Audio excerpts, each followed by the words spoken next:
naturel d'avoir peur. De là naît le courage. Comment rêver en couleur quand le futur n'annonce que l'orage? Le bonheur que l'on bricole disparaît dans la grisaille. Que nos espoirs s'isolent de la folie qui les cisaille. Ensanglantés d'amertume, des journées de ténèbres aux aurores teintées de brume, exhument des rancunes funèbres. Une chorale de sanglots chantonne nos afflictions, transporte nos fardeaux, fredonne nos désolations. La haine nous fait du pied, nous propose une danse mortelle et rythmée au tempo de nos vengeances. Si les rêves de paix sommeillent certainement en chacun, on peut perdre son humanité dans un labyrinthe de chagrin. Comment raisonner face aux soldats de la démence? La peur nous fera prisonniers des ennemis de la clémence, architectes de la destruction, maçons de l'horreur, cultivateurs d'abomination qui confondent beauté et laideur, mémoire et aigreur, désir de justice et fureur, tirent sur la foule des balles aussi aveugles que leur cœur, plongés dans l'excès, noyés dans la vanité. Les plus ignorants se croient l'élite de l'humanité. Les folies de la colère nous révèlent à nous-mêmes.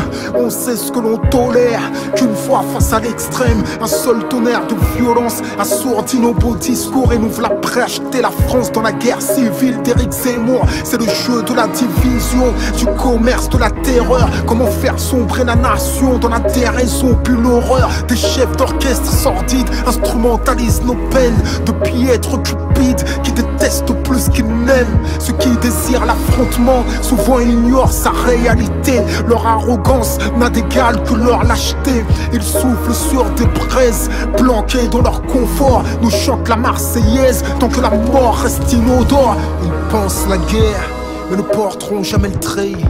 Quand on manquera de cimetière, ils fuiront le pays, le laissant livrer à lui-même. À feu à sang, derrière les couleurs du drapeau se cachent ses ennemis de la nation. Semeurs de troubles, fourbes, névrosés, cracheurs de venin, au cœur sclérosé, racistes décomplexés qui conceptualisent la haine. Mais même les nazis avaient leur propre intellectuel. Tirons des leçons du passé. Y'a même pas 100 ans, l'impensable est devenu vérité. Leurs paroles mettent des mots sur ce que leur cœur souhaite en secret. Ils ne se sentiront apaisés que lorsque les musulmans seront traqués, lorsque les musulmans seront brusqués, exécutés pour leur choix, lorsque les musulmans seront parqués, exécutés pour leur foi. Ils veulent nous plonger dans une guerre totale sans lendemain. En cela les terroristes et eux poursuivent le même dessein. À bout de souffle, la France est en apnée. Maintenant on se rend compte à quel point précieuse est la paix. Faut-il perdre un bienfait pour en apprécier la valeur? Faut-il s'approcher du feu pour en constater la chaleur? Dans ce monde globalisé, Bagdad n'est plus si loin et nous n'avons qu'effleuré l'horreur de leur quotidien.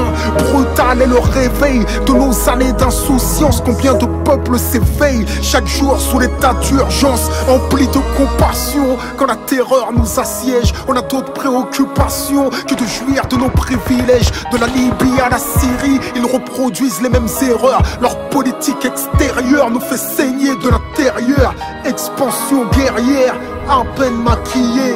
Ambition pécuniaire sous couvert d'humanité.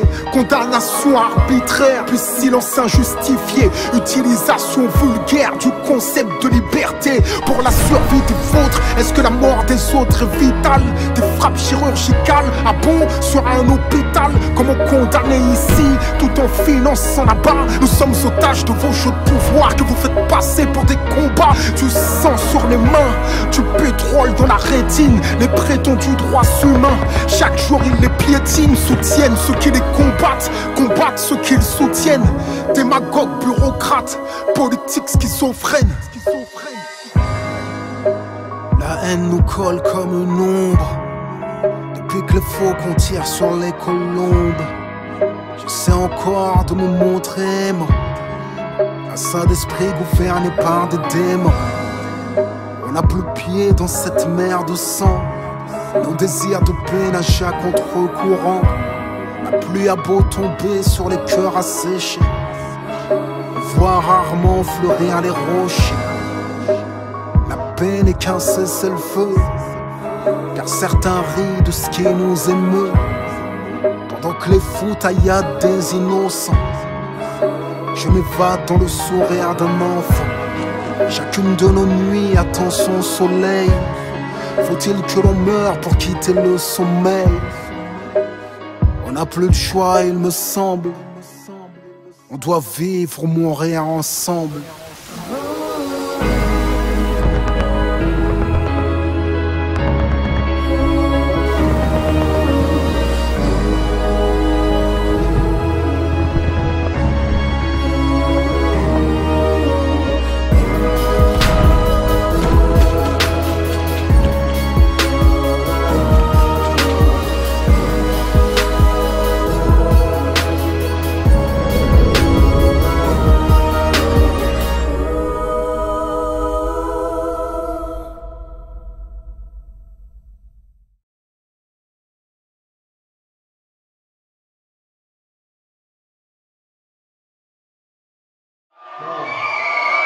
Vous savez que c'est une tournée un peu spéciale et ce qui nous réunit ce soir, c'est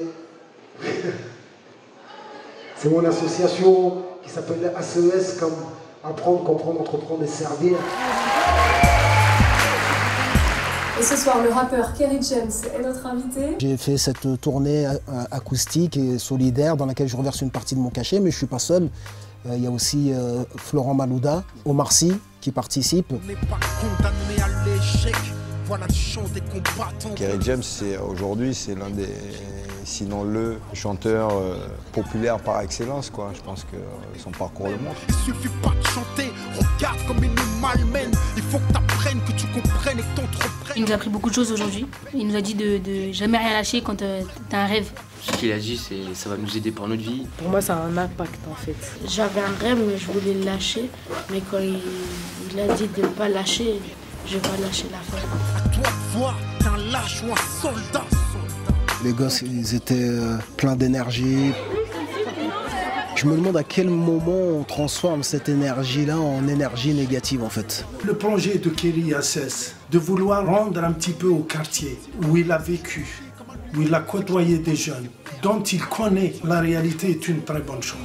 Même s'il me faut 2 fois plus de courage, 2 fois plus de rage, car il y a 2 fois plus d'obstacles. La CES est une très belle initiative parce qu'il y a dans la démarche l'idée d'exemplarité, c'est-à-dire qu'il y a quelques candidats qui vont être sélectionnés, mais derrière c'est surtout le message, on peut réussir avec de beaux projets et puis un peu de suite dans les idées. Ce genre d'initiative, ce genre de petites victoires ou de grandes victoires, ça aide justement à avancer, à continuer à se dire que finalement quand on veut, on peut.